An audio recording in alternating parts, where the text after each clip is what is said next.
And next up, we have our next segment titled Business Use Cases to Make Your Mark. So business use cases really bringing together, not only your technical skills, but being able to apply it and add value through data. So Justin, I'm going to turn it over to you to introduce our next speaker. Perfect. Thank you, Brandy, and welcome, Cait. I did want to, first of all, actually, I will warn you. I think you're on mute right now, but I don't know if you were planning to. There you go. I am in mute. Yeah. Yes. So anyways, so first of all, welcome. This is, I think, the perfect segment to follow kind of that data jobs report. And then talking about building the portfolios as we were doing earlier, because this session is all about thinking about how you can make your mark today, regardless of what position you're in. You don't have to be in an analyst position. You could be in a project manager position. You could be in a customer service position. What are some things that you can start to do with some of the tools that are out there that are in some cases free or inexpensive, to start making your mark, to start doing a data project. And so Cait is going to be the first person that's going to talk and give her thoughts on this. Cait is actually someone that I have had the privilege of being like kind of a co-guest with, I guess, in some classes on data and analytics and stuff. And that's how we met each other and have some similar, some mutual contacts in the field. And so Cait is actually a trainer for Lovelitics and teaches people business use cases and functionality of all the popular tools all day long. And so I couldn't think of a better person to come and talk on this topic. So thank you, Cait, and I'll turn it over to you. Awesome. Super excited to be here. I think I just shared my screen, maybe. There we go.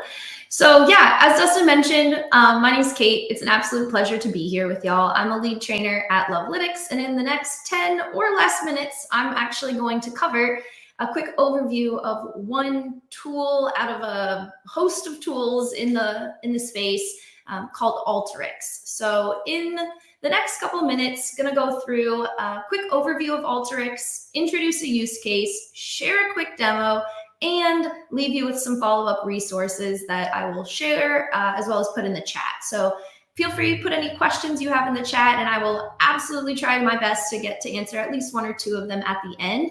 Please also feel free to add me on LinkedIn. Would love to connect with y'all. And if you have specific follow-up questions, happy to address those there.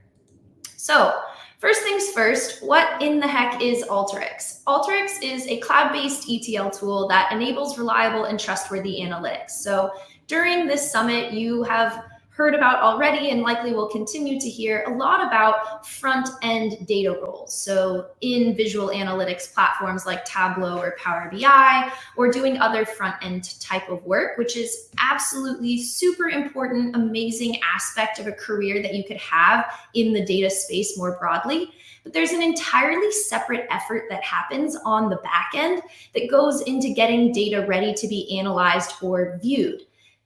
Justin just shared about how SQL, Python, R, right? These skills really, really hot still in the market. So broadly speaking, we think of these efforts into data organization and preparation referred to as data engineering or data architecture. So why Alteryx? Well, Alteryx falls into this back-end category as its primary purpose is to establish repeatable procedures for cleaning and preparing data for analysis. Alteryx is an amazing product, and there are many reasons that it would be like a tool of choice for data engineers. But three big reasons, huge reasons, are how easy it is to use compared to doing things by hand, either in Excel or maybe coding something in SQL or Python. How simple it is for multiple people within an organization to leverage it collectively for data cleaning and preparation needs, and its advanced capabilities that are built right in. So not needing additional tools or platforms or efforts to do things like advanced analytics, geospatial analytics, building machine learning models.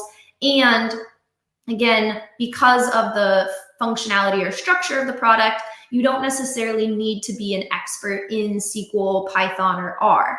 As it turns out, I personally actually learned SQL while becoming an expert in Alteryx. The just visual interface that Alteryx has, which I'll show in just a second, really made it easy for my brain to kind of connect the dots between coding or typing something out in SQL and being able to see that operation happen visually in the interface. So the use case that we're going to consider is one that will hopefully speak kind of broadly, as it's one that pretty much any company would have, and that is going to be an FP&A reconciliation. So we're going to use Alteryx to perform balance sheet reconciliations. Without Alteryx, this is usually a pretty painstaking process to do in Excel and leaves the door open for a lot of human error to pop up. So we'll be bringing together data from multiple sources, setting up cleaning operations that will be automatically applied in the future, ensuring that we've built in safeguards to ensure data accuracy, and making the results available for analysis. So let's get into that demo. So Alteryx has the ability to perform over 300 operations through drag and drop objects that it refers to as tools. And these tools are arranged into palettes that have similar functions. Our first step will always be to bring in data, which we'll do through an input step. I'll drag it into my flow, and then I'll click to set up the new connection. Alteryx natively supports connections to dozens of types of data sources like Amazon Redshift or Salesforce. In this case, I've already connected to 2 of my data sources, but I also need to connect to my liabilities Excel file from my computer local file here. So I'll click OK, and I can see that the new data is now ready for use in Alteryx. So seeing that preview of the data here over on the left-hand side. We'll use a join step to bring our first 2 tables together that contain our assets and liabilities data. We're going to join on the common field ID, and if I click on the join step here, I can actually see that the join has been established. From here, we'll use 3 tools in the preparation tool palette: a data cleansing tool, a formula tool, and a select tool. With the data cleansing tool, Alteryx is giving us a lot of cleaning operations completely out of the box, like the ability to remove unwanted blanks, letters, numbers, etc. In this case, we're also having Alteryx replace any missing data with blanks or zeros. From here, I then need to add a formula step in order to calculate my total asset and my total liability. To do this, I'm dragging a formula tool into my flow. From here, I'm going to write 2 calculations that will behave as if they were columns in my original data set. One called total assets, that's adding together values from my government debt, other government securities, coin and bullion, other securities, and notes in the bank column. So typing those in and using that addition operator here. And then I'll select the data type that I want. In this case, double, that's allowing for up to 8 values here, 8 characters, if you will. From here, I'm going to add a second calculation. So that was total assets. I'm adding a second one that's going to give me my total liabilities. So this one is going to add together the values here for notes in circulation, liabilities, notes in the bank, capital, rest, deposits, other public deposits, other special deposits, other bankers' deposits, and other accounts, along with 7-day and other bills. Again, in this case, not going to go into the nuance of, FP&A for those that aren't familiar, but just wanting to give us an example of what it looks like to create calculations using a formula tool. With that finished, I now have my select tool that's letting me choose which columns from my data set I need moving forward. I don't need the other accounts or 7 days and other bills columns, so I've unchecked those to make sure they don't appear in my finished data. From here, I'm joining the prepared assets and liabilities data with our audit data, and then I'm setting up a series of tools that will ensure that in the future, our assets and liabilities data always gets checked against our audit data and produces accurate results. So this means that rather than having to spend a ton of time reading through each row by hand, we can have Alteryx do this for us, so it's more effective, more accurate, and more efficient. The last step here is we're adding an aggregate step where we're rolling up row level values, so we're left with just 1 row per transaction ID. Then I have another formula tool where I have 3 calculations that are running my double checks. The first is verifying that total assets in our clean data matches the total assets coming from our audit data set. Second does the same for total liabilities. And the third is actually flagging if either our assets or our liabilities values don't match. Then going to add a filter step that's separating our values into the ones that are flagged or not flagged. If the values are flagged, we're going to output them as an Excel file so we can investigate them further.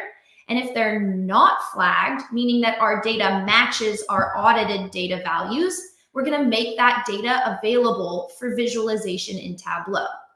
All of this is done with the final step through output steps, which allow other people in our organization to have access to the data. The most amazing thing about all of this is that we have created a flow. So what you're seeing here is a series of steps that Alteryx will repeat automatically for us whenever this flow gets scheduled to run. Completely hands-off, Alteryx is going to pull in the newest data, clean and validate the data in the same way that I've specified, and output the cleaned and updated data. So I actually never have to go through this cleaning process again. The data is always going to be ready whenever I need it. So overall here, Alteryx, super powerful tool for cleaning and preparing data.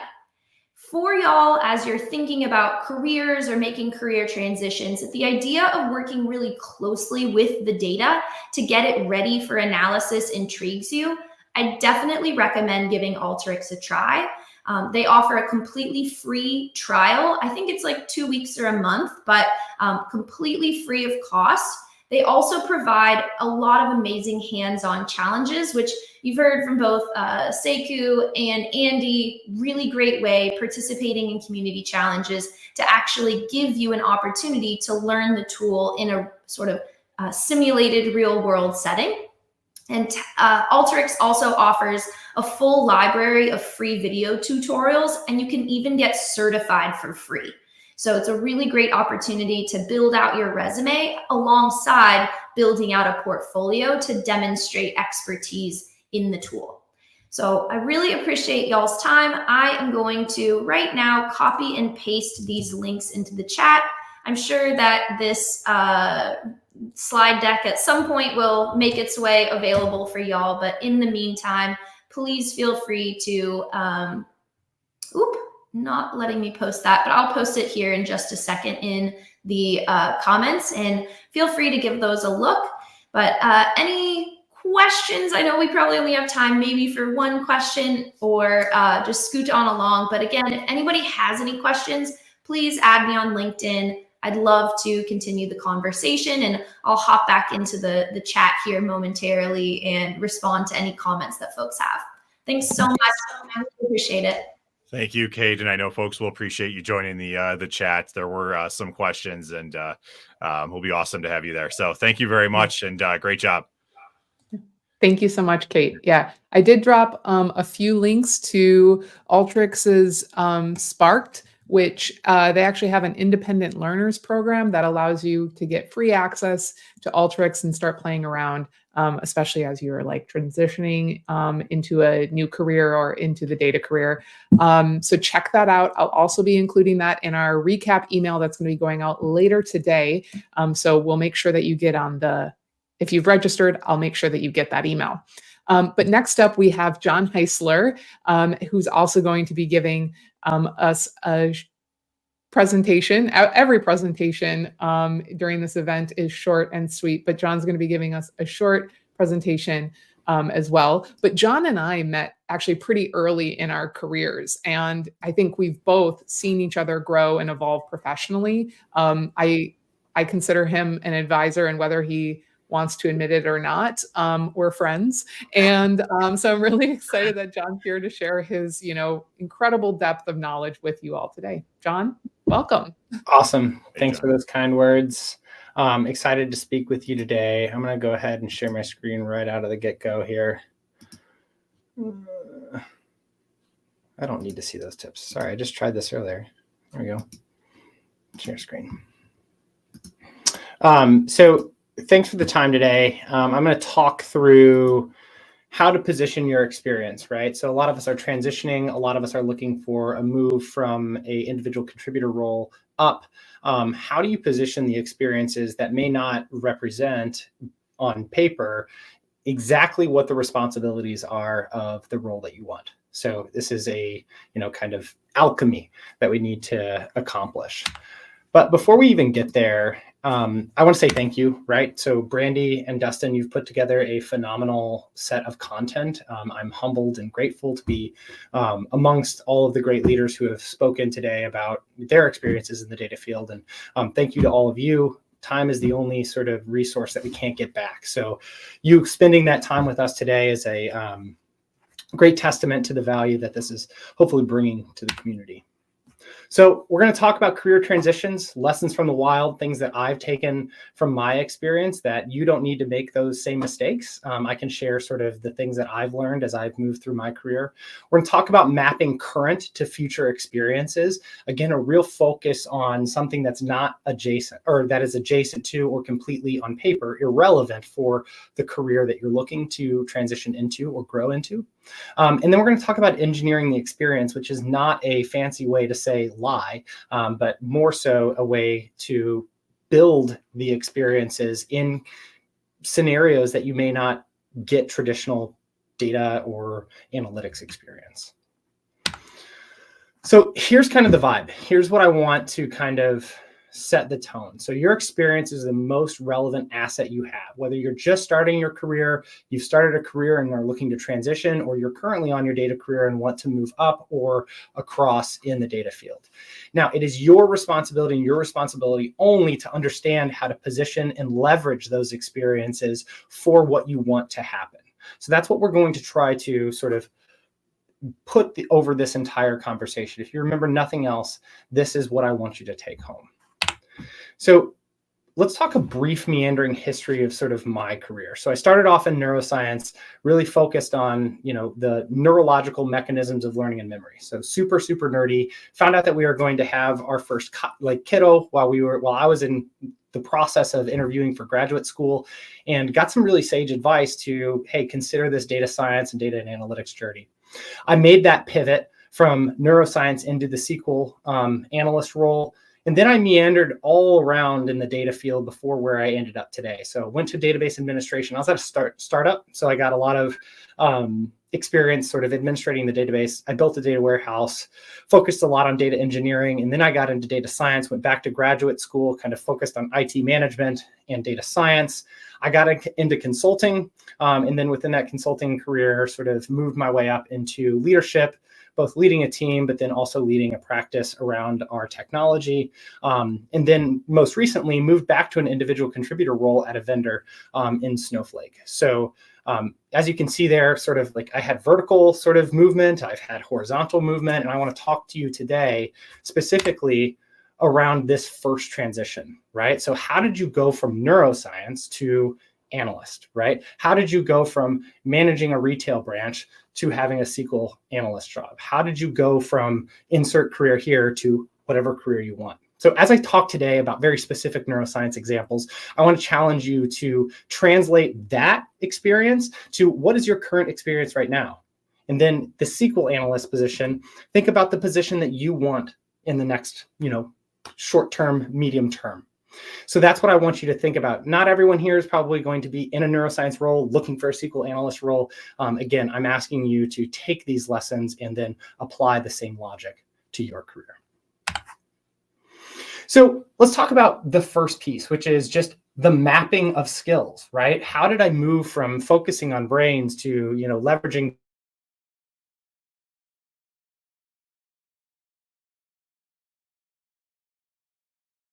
translate into, or how did I speak to, or how did I write about this when I was focusing on trying to get that first role in data? So experimental analysis, taking the results of an experiment and analyzing them. So on paper, looking at that, I was like, how am I possibly going to convince somebody that the results of, behavioral like animal research, is going to translate into telling, a statistics piece for business. And it's really statistical analysis. A repeated measure t-test can happen in the business. It can happen in science. Those skills were very, very translatable. So I came up with stories to sort of say, hey, listen, I had this, experiment where we repeated our measures. That's very similar to looking at A/B testing in marketing. NSF conference, going and presenting the findings of my research. So the ability to build a predictive model, understand LLMs, push that type of complexity down into a solution is one thing. Being able to translate the results of something that's hyper sophisticated and hyper complex to people that only care about business outcomes is perhaps one of the most important things that you can learn how to do. How can I take what I just did that's super nerdy and super data centric, and how do I translate that to a business value? So what I did was I said, hey, listen, this is a very, very important skill to translate complex concepts to impacts to audiences. Academic article publication. I was lucky enough to work with several very talented folks that were publishing articles in eminent publications. And so I was able to kind of sit and learn from them and even write some of the methods, some of the analyses for them. So translate that, excellent technical writing skills, right? So my ability to write an academic journal for Snowflake is probably pretty low, but my ability to write very intelligently and technically about what I'm building and how I'm sort of using the technology, pretty important. Experiment management. So coming up with the experiment, coming up with the path of, I have to do this, I have to test here, I have to, harvest here, and I need to analyze here. That's project management, right? So easy to sort of paint the picture between that experiment management and project management.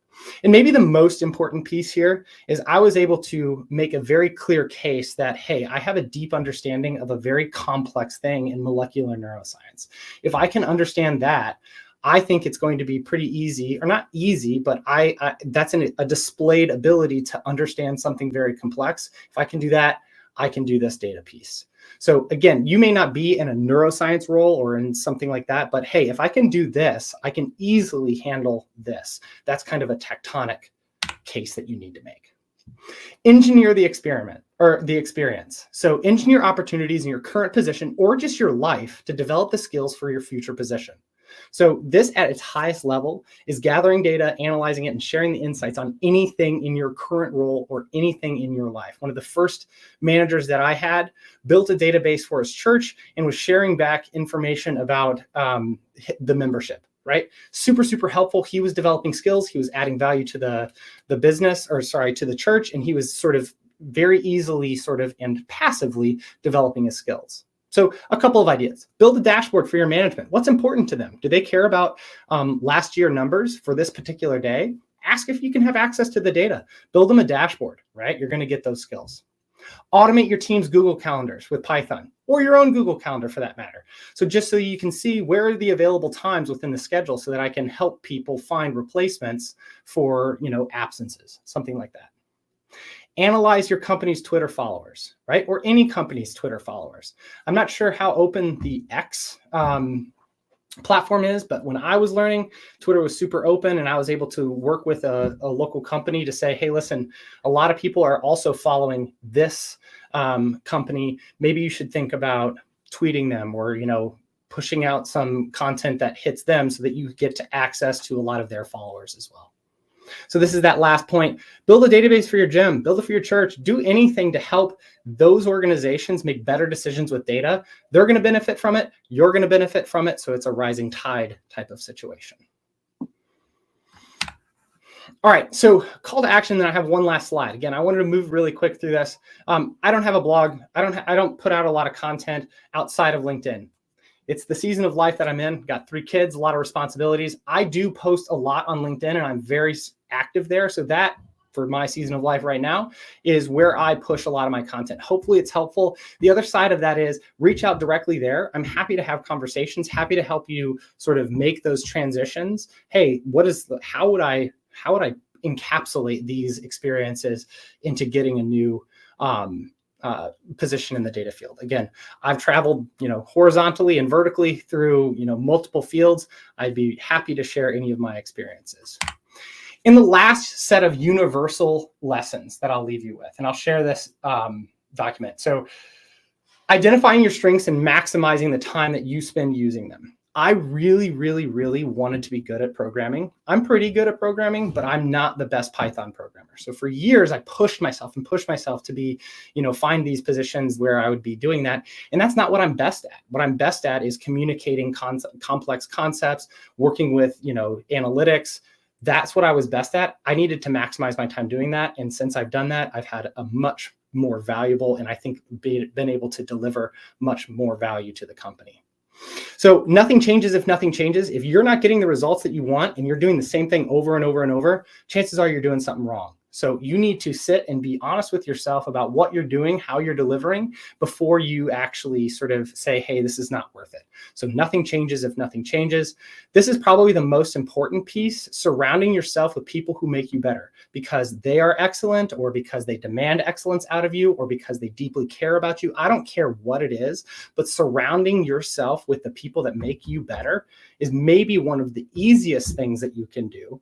And it's going to be one of the most impactful.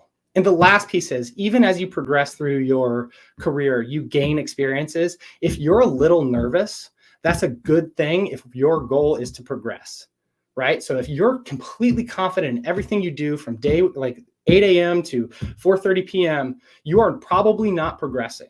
If you are a little nervous about your ability to deliver, you're probably in the right place. You shouldn't be terrified, right? That's not a pleasant experience either.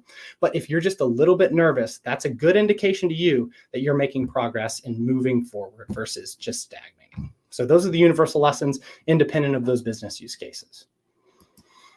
All right. I think that's it for me. Thanks so much, John. That was phenomenal. We just, I think everybody, loved the vibe slide. So really appreciate you've set a high bar now for us. So.